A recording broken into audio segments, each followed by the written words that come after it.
সবাইকে নমস্কার। আপনারা লাবদা খাসমৌলে বিশ্বাস হোমস্টেতে এসেছেন। রয়্যাল ট্যুর অ্যান্ড ট্রাভেলস আপনাদের ট্যুরটা অ্যারেঞ্জ করেছেন। তো এখানে এসে আমাদের আপনাদের পরিবেশ বা আমাদের ঘর, আপনাদের খাবার দাবার কেমন লেগেছে যদি একটু আপনাদের সাথে শেয়ার করেন। প্রথম কথা, ঢুকে খুব দুর্দান্ত লেগেছে এবং এখান থেকে যে জানালা থেকে যে ভিউটা দেখা যায় সেটা অন্যান্য হোমস্টে থেকে দেখতে পাওয়া যায় না। আমরা দেখে খুব মুগ্ধ হয়ে গেছি। আজকে ওয়েদারটা একটু খারাপ ছিল, কিন্তু সন্ধ্যের টাইমে যে ওয়েদারটা ছিল পাহাড়টা দেখে খুবই মুগ্ধ হয়ে গেছে।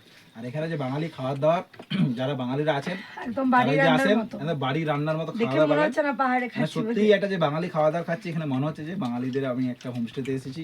খুব ভালো লাগছে আমাদের, খুব স্যাটিসফাইড আমরা। আপনার কোথা থেকে এসেছেন? আমরা মেচেদা থেকে এসেছি। মেচেদা থেকে এসেছেন।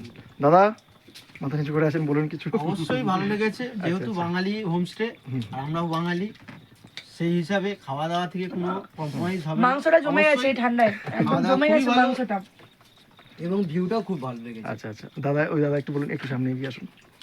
খুবই ভালো, ব্যবহার খুবই ভালো সবার, খুব ভালো লাগে। এখানে পরিবেশও খুব ভালো, খাওয়া দাওয়া তো খুবই ভালো। আর ঘর যেখানে আছেন পরিষ্কার পরিচ্ছন্ন কি সেটা বলবেন আর কি। পরিষ্কার পরিচ্ছন্ন, বাথরুম টাথরুম খুব সুন্দর। ঠিক ঠিক ঠিক আছে, আবার আসবেন। ঠিক আছে। আর রয়্যাল ট্যুর অ্যান্ড ট্রাভেলসকে ধন্যবাদ জানাচ্ছি আপনাদেরকে এখানে পাঠানোর জন্য। Thank you. Thank you.